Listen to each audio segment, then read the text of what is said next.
বলেন পশ্চিমবাংলার যিনি অধিষ্ঠাত্রী দেবী হয়ে বসে আছেন, যিনি নিজেকে পশ্চিমবাংলার সর্বময় কর্তৃ বলেন, যিনি বাংলার মাননীয় মুখ্যমন্ত্রী, তার মহানুভবতা কোথায় গেল? তার মানব দরদের ইতিহাস কোথায় গেল? তিনি অনেক বড় বড় কথা বলেছিলেন যে বাংলাকে তিনি সোনার বাংলা করে দেবেন, বাংলাকে উন্নত শিখরে পৌঁছে দেবেন। কোথায় সে উন্নয়ন? আজকে আজকে দেখেছি আমরা স্বাস্থ্য ধুঁকছে, স্বাস্থ্য ব্যবস্থা আজকে ধুঁকছে। আজকে শিক্ষাকে এমন একটা জায়গায় পৌঁছে দিয়েছে যে শিক্ষার জন্য আজকে স্কুলগুলো আজকে কয়েক হাজার শিক্ষক আজকে হারিয়ে তারা আজকে পথে বসেছে। স্কুলে সাবজেক্ট টিচার হারিয়ে গেছে। অঙ্ক শেখাবেন কে? বাংলা শিক্ষককে অঙ্ক শেখাবেন? ইংরেজি পড়াবেন কে? সংস্কৃত শিক্ষককে ইংরেজি পড়াবেন? জিওগ্রাফি পড়াবেন কে?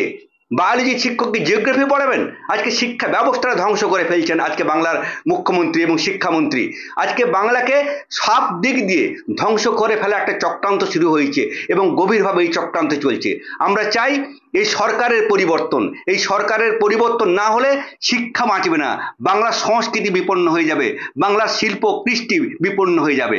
আজকে হাজার হাজার ছেলে মেয়ে পথে বসে আছে।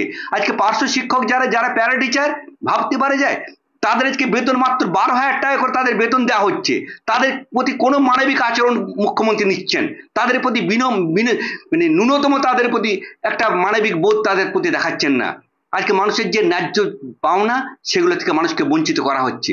আমরা লক্ষ্য করলাম কি 26,000 যে শিক্ষক তাদের চাকরি চলে গেল। তা সেখানে যদি যোগ্য অযোগ্যকে একটু বিচার করতে পারতেন তাহলে কি হতো? তাহলে যোগ্য শিক্ষকরা আজকে বঞ্চিত হতো না। তাদের আজকে শিশু নিজেদের ছেলে মেয়েকে নিয়ে, নিজের পরিবারকে নিয়ে, নিজের সন্তানকে নিয়ে, নিজের বৃদ্ধ বাবা মাকে নিয়ে তাদেরকে পথে বসতে হতো না। আজকে পুরো বাংলাকে পথে বসিয়ে দিয়েছেন আজকে মাননীয় মুখ্যমন্ত্রী।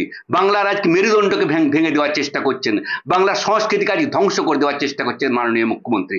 আমরা চাই এই যোগ্য শিক্ষক যারা তাদেরকে চাকরি দেওয়া হোক, তাদের চাকরি ফিরিয়ে দেওয়া হোক যোগ্যতার সঙ্গে, সম্মানের সঙ্গে।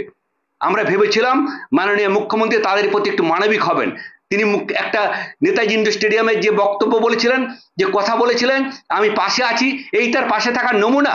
পুলিশ লাথি মারছে একজন শিক্ষককে, এটা বাংলার মানুষকে দেখতে হচ্ছে। এই অযোগ্যতা আমরা কোথায় রাখবো? এই অপদার্থতা আমরা কি দিয়ে ঢাকবো? আজকের লজ্জা লাগে আমাদের এই বাংলায় বাস করছি, যে বাংলা নেতাজি সুভাষচন্দ্রের বাংলা, যে বাংলা আমাদের রবীন্দ্রনাথ ঠাকুরের বাংলা, নজরুলের বাংলা, অরবিন্দের বাংলা। সেই বাংলায় বসে আজকে দেখতে হচ্ছে শিক্ষকের পেটে লাথি মারা হচ্ছে, শিক্ষিকা টুল ধরে টেনে বাইরে বের করে দেওয়া হচ্ছে। ডিএ অফিসে প্রতিবাদ করতে গিয়েছিলেন শিক্ষকরা তাদের ন্যায্য অধিকার ফিরিয়ে দেওয়ার জন্য। সেই অধিকারকে তাদের ফিরিয়ে তো দিচ্ছেই না, বরঞ্চ তাদেরকে আজকে নিগৃহীত করা হচ্ছে। আমার তো ভয় লাগছে আগামী দিনে যে ফর্মুলা বলেছেন দিদিমণি বলেছেন না, আমার এ ফর্মুলা আছে, বি ফর্মুলা আছে, সি ফর্মুলা আছে, এক একটা ফর্মুলা। প্রথম ফর্মুলা ছিল লোভ দেখানো, সেটা নেতাজি ইন্ডোর স্টেডিয়াম হয়ে গেছে। দ্বিতীয় ফর্মুলা কি? শিক্ষকদেরকে পেটানো, লাঠি পেটানো, যাদের ন্যায্য অধিকার চাইতে যারা গিয়ে তাদেরকে লাঠি দিয়ে পেটানো। এবার সেই ফর্মুলা আমার মনে হয় ওই শিক্ষকদেরকে জেলে পোড়ানো হবে। হয়তো আজ রাত্রেই বা কাল রাত্রে দেখা যাবে গভীর রাত্রে শিক্ষকদের বাড়িতে পুলিশ যাচ্ছে, যে তাদেরকে তাদের ঘুমন্ত অবস্থায় তাদেরকে তুলে নিয়ে তাদেরকে জেলে পোড়ানো হচ্ছে। তাদের অপরাধ কি? তারা যোগ্যতার নিরিখে চাকরি চেয়েছেন, চাকরি ফেরত চেয়েছেন, তাদের শিক্ষার অধিকার চেয়েছেন, তাদের মর্যাদাটুকু ফেরত চেয়েছেন। তারা কোনো অযোগ্যতার জন্য চাকরি হারায়নি, তাদের যোগ্যতা নিরিখে হারিয়েছেন। আর দুঃখ লাগছে যারা টাকা খেয়েছেন দিদিমণি তাদেরকে আড়াল করতে চাইছেন। কারা টাকা খেয়েছেন? উনি আজকে বলছেন বিজেপি দোষী, সিপিএম দোষী, সিপিআই দোষী। দোষী কারা?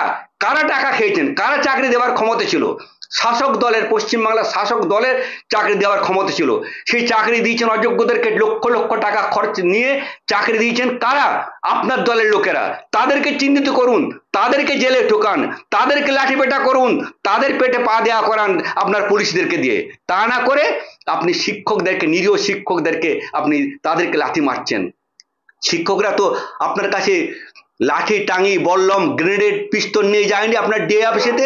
তারা কলম নিয়ে গিয়েছিল, কাঁধে ব্যাগ ছিল, সেই ব্যাগে হয়তো একটা জলের বোতল ছিল, একটা খাবারের প্যাকেট ছিল। সারাদিন কোথায় থাকবে না থাকবে তার জানা ছিল না, একটা প্যাকেট ছিল, একটা জলের বোতল ছিল। তারা সেই জলের বোতলটার কলম নিয়ে গেছিল ডিআই অফিসেতে। তারা কোথাও একটা দেখাতে পারবেন, একটা ফুটেজ দেখাতে পারবেন যেখানে শিক্ষকরা পুলিশকে গায়ে হাত দিচ্ছে, পুলিশদেরকে অপদস্থ করছে, পুলিশদেরকে উপরে সামান্য ঠেলাঠেলি করেছে? কোথাও একটা ফুটেজ কোথাও দেখাতে পারবেন না। প্রত্যেকটা ডিআই অফিস তো সরকারি অফিস, সেখানে তো ফুটেজ থাকবে, সেখানে তো সিসিটিভি ক্যামেরা থাকবে। সেই সিসিটিভি ক্যামেরায় একটা কোনো ক্যামেরায় দেখাতে পারবে শিক্ষকরা কোনো পুলিশকে নিগৃহীত করেছে? একটা ফুটেজ নেই।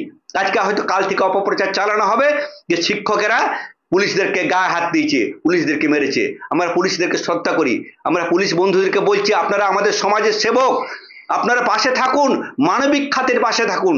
আপনার সন্তান কোন শিক্ষকের কাছে পড়াশোনা করছেন, আপনি কোন শিক্ষকের কাছে পড়াশোনা করেছেন, করে আজকে চাকরিতে এসেছেন।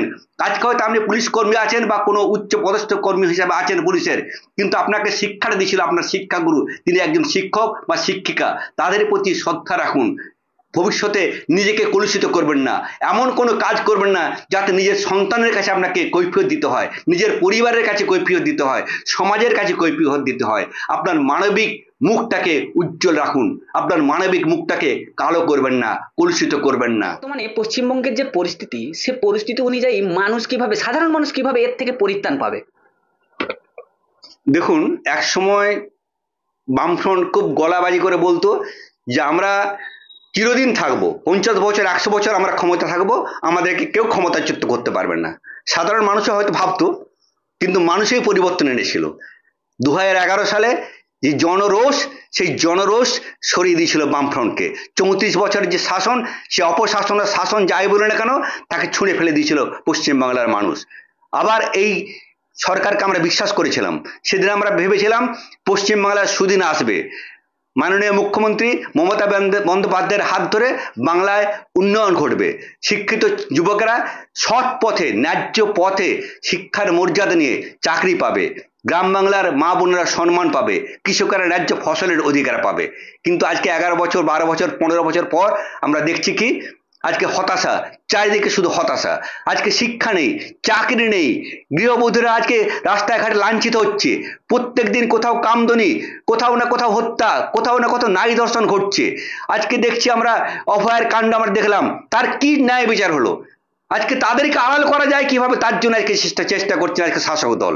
আজকে লজ্জা লাগছে আমাদের, আজকে শিক্ষকদের উপর যে আচরণ করলেন তার জন্য আজকে আমাদেরকে সেই দৃশ্য আমাদেরকে দেখতে হচ্ছে, আমাদেরকে পশ্চিমবাংলার মাটিতে দাঁড়িয়ে। এর থেকে পরিত্রাণের একমাত্র উপায় আমার মনে হয়, এবং বাংলার মানুষও সম্ভবত ভাবছে, এই সরকারকে সরাতে হবে। এই সরকারকে না সরিয়ে দিলে বাংলার মানুষ বাঁচতে পারবে না, বাংলার কৃষ্টি ধ্বংস হয়ে যাবে, বাংলার সংস্কৃতি ধ্বংস হয়ে যাবে, বাংলার শিক্ষা ধ্বংস হয়ে যাবে, বাংলার জীবন জীবিকা ধ্বংস হয়ে যাবে। তাই পশ্চিমবাংলা থেকে আজকে যে সরকারের অপশাসন চলছে, যে চোরদের সরকার চলছে, সেই চোরদের সরকারকে সমূলে বিনাশ করতে হবে। চোরদেরকে আর একটা ফোঁটার জায়গা নয়, এক বিন্দু মাটিতে জায়গা নয়। এক সময় পাণ্ডবরা যেমন তাদের ক্ষমতা দিয়ে, তাদের সৎ পথ ধরে কৌরবদেরকে পরাজিত করেছিল, সেই রকম সৎ পথে গণ অভ্যুত্থানের মধ্য দিয়ে গণতান্ত্রিক পদ্ধতিতে এই সরকারকে উপড়ে ফেলতে হবে পশ্চিমবাংলার থেকে, এবং তাহলেই একমাত্র পশ্চিমবাংলার উন্নয়ন হবে বলে আমার বিশ্বাস। আপনার নাম পরিচয়? আমি কাশীনাথ সাহা, অবসরপ্রাপ্ত শিক্ষক ছিলাম, এবং আজকে আমি লেখালেখি করি। আমি বিভিন্ন গল্প, কবিতা লিখি, আমার নিজস্ব অনেকগুলি গ্রন্থ আছে, এবং কবিতার বই, গল্পের বই আছে, এবং বাইরেও অনেক পত্রপত্রিকা আমি নিয়মিত লেখালেখি করি। এটাই আমার পরিচয়।